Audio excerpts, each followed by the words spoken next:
नमस्कार, आप देख रहे हैं न्यूज़ 7 हिंदी। मैं हूं आपके साथ अक्षता मौर्य। महाराष्ट्र के पालघर जिले के वाडा तालुका के शिलोत्तर गांव में रहने वाले किसान मधुकर बाबूराव पाटिल ने सोमवार को दावा किया कि बेमौसम बारिश से उनकी फसलों को हुए भारी नुकसान के लिए राज्य सरकार से उन्हें केवल 2.30 रुपए का मुआवजा मिला है।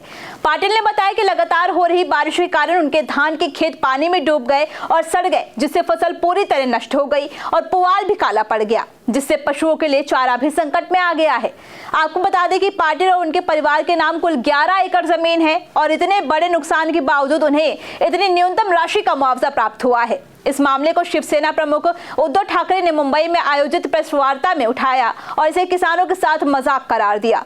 ठाकरे ने कहा कि प्रधानमंत्री नरेंद्र मोदी ने मुख्यमंत्री से केंद्रीय सहायता के लिए प्रस्ताव भेजने को कहा था, लेकिन लगता नहीं है कि ऐसा कोई प्रस्ताव भेजा गया है। उन्होंने राज्य सरकार से तुरंत ऋण माफी की घोषणा कराने और प्रभावित किसानों के प्रति हेक्टेयर 50,000 रुपए की वित्तीय सहायता देने की मांग की है।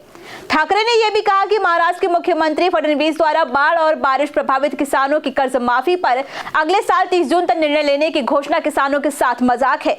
इसी प्रकार मध्य प्रदेश में भी प्रधानमंत्री फसल बीमा योजना के तहत किसानों के साथ गंभीर धोखा सामने आया है। भारी बारिश, रोग और अन्य प्राकृतिक कारणों से फसलें बर्बाद हुई और किसानों ने बीमा क्लेम दायर किया, लेकिन उन्हें राहत के रूप में मात्र 1-2 रुपए तक की राशि मिली।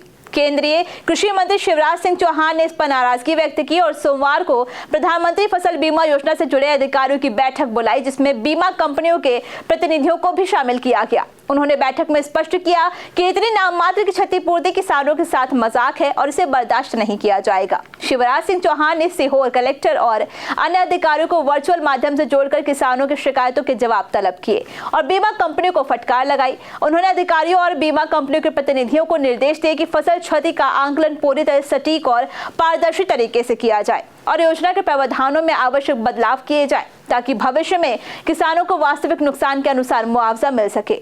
मंत्री ने किसानों को भरोसा दिलाया कि राज्य और केंद्र सरकार मिलकर प्रभावित किसानों को उचित राहत प्रदान करने और ऋण माफी की प्रक्रिया को तेज करने के लिए सभी आवश्यक कदम उठाएगी। इस पूरे मामले ने न केवल महाराष्ट्र बल्कि मध्य प्रदेश में भी प्रधानमंत्री फसल बीमा योजना की कार्यप्रणाली पर सवाल उठाए हैं और ये भी स्पष्ट किया है कि किसान को नाममात्र का मुआवजा देने की नीति अस्वीकार्य है। फिलहाल इस खबर में बस इतना ही। बने रहिए न्यूज़ 7 हिंदी के साथ।